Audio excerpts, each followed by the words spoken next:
Labdien, kolēģi! Priecājos jūs visus redzēt mūsu pirmajā rīkotajā tiešsaistes seminārā. Es došu vārdu Kristīnai Niedēļai Lahterei, valsts sekretāra vietniecei.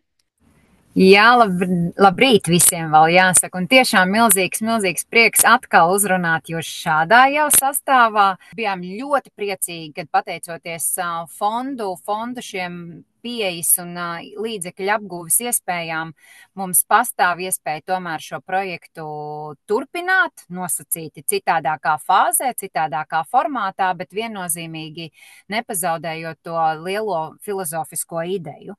Atceramies arī to, ka būtībā, lai iestartētu šādā projektā, noslēguma fāze pumpuram bija izveidot šīs mūsu pašvaldību ekosistēmas, un paldies visiem, kuriem tas ir veiksmīgi izdevies un jau ir savā praktiskajā darbībā to arī īsteno. Lūk, tad par ko tad ir šis stāsts? Es domāju, stāsts ir tiešām runājot lielās līnijās, tas ir gan par iekļaujošu un vienlīdzīgu attieksmi pret visiem, nepazaudējot izglītojumu, nepazaudējot bērnu izglītības procesā. Ja tas ir nepieciešams viņu papildus atbalstīt, tad noteikti tas ir jādara, rodot attiecīgus mehānismus, attiecīgus atbalsta punktus, lai mēs šo bērnu tiešām neļautu viņam aiziet no izglītības sistēmas dokumentāciju, izglītību neieguvušajiem attiecīgajā kvalitātē, lai bērns būtu spējīgs adaptēties tālāk jau nākošajās izglītības un savas potenciālās karjeras izvēlē. Noteikti šis projekts nevelti ar nosaukumu Skola kopienā rada to, ka tas ir ļoti ciešā sadarbībā ar katru pašvaldību. Mēs nevaram šo projektu īstenot bez absolūtas pašvaldības iesaistes, ieinteresētības un atbalsta, arī tur, kur tas ir nepieciešams, lai mēs īstenot viņu tādu pilnvērtīgāku un saturīgāku.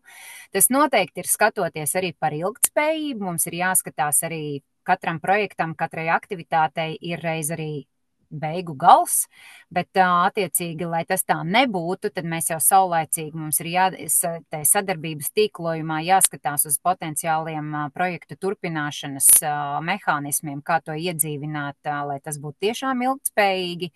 Un sadarbības tajā mūsu lokā arī noteikti ir jābūt iesaistītiem visiem mūsu sadarbības partneriem, ko paredz arī, protams, ekosistēmiskā pieeja, un tas noteikti ir arī vecāku ieguldījums un atdeve šī fundamentālā, jāsaka, tāda īstenošanas un aktivitāšu procesā.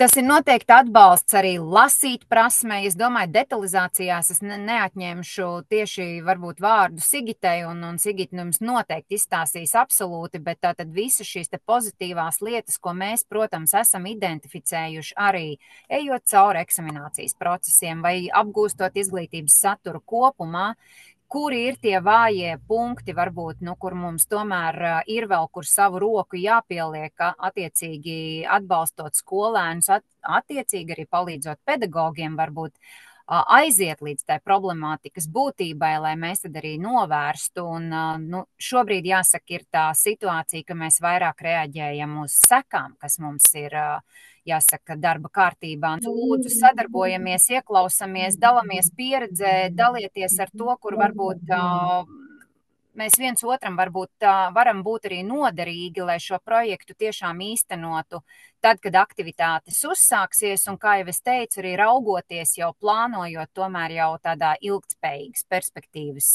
skatījumā. Paldies!